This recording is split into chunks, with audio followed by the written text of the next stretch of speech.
Dahil Biyernes ngayon, ulam namin ngayon ay balatong or munggo.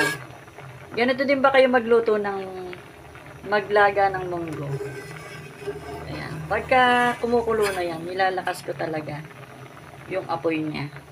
Kasi, ayan, nakikita nyo kung bakit. Patayin ko muna yung apoy. Meron pa yung konti. Inaalis ko yung mga balat ng balat ng munggo. Hindi ko yung sinasama sa luto ko. Pag gawin, pakuluan lang siya ng pakuluan ng marami siyang tubig. Ayan, natatanggal po siya ng ayan Ayan. Natatanggal yan. Sa inyo yung mga natanggal ko ha. Kasi ayaw ni tatay ng may balat ng munggo. Pero pwede naman isama yan sa gulay. Dahil okay lang naman yan. Kaya lang, nasanay na din ako kay tatay na meron pa yan, tatanggalan ko pa yan. Ayokong haluin muna kasi pakukuluin ko siya ulit. Sasaidin ko yung yan. Yan. Sasaidin natin yung mga balat niya na wala na siya actually na lang siya. Konti na lang yung balat na kukuhanin ko sa kanila kasi tingnan nyo tong kinuha ko. Yan, nakikita nyo ba yan? Puro balat yan. Nasala ko na siya. Balat talaga siya. Ayun o. Yan, mas magandang ganun ang gawin kasi nga hindi naman yung laman lang ng munggo ang nakukuha natin. Kahit pa natapon na. Kahit pa chicken nyo yan, wala yan laman. Yan, wala siyang laman. Balat lang ng munggo. Pero isang tasa na yung nakuha natin. Ayan, tatapon ko yan.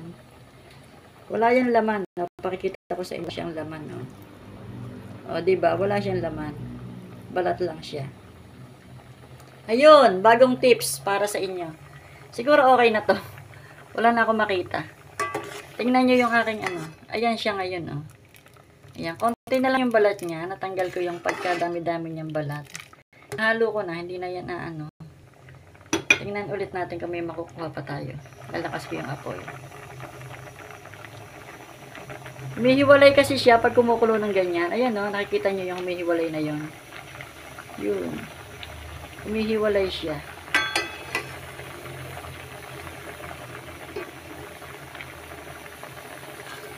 Ayan humihiwalay yan. Sasaidin natin yung makukuha natin ayun. Balat yan, balat. Ayan, wala na tayo masagap.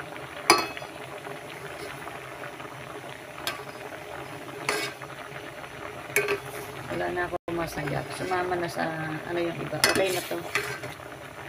Hindi na siya ganun ka dami ang ayan nawala na yung mga ilan na niya, balat niya. Ayan diba? Konti na lang balat niya. Pakukuloyin ko pa siya. Saidin ko pa yung iba niya. Yee! Yan walang laman wala siyang laman. Ayan may sumasama lang na pero yan puro balat lang ng munggo yan. Madami din tayo natanggal. Ayun, ganun lang.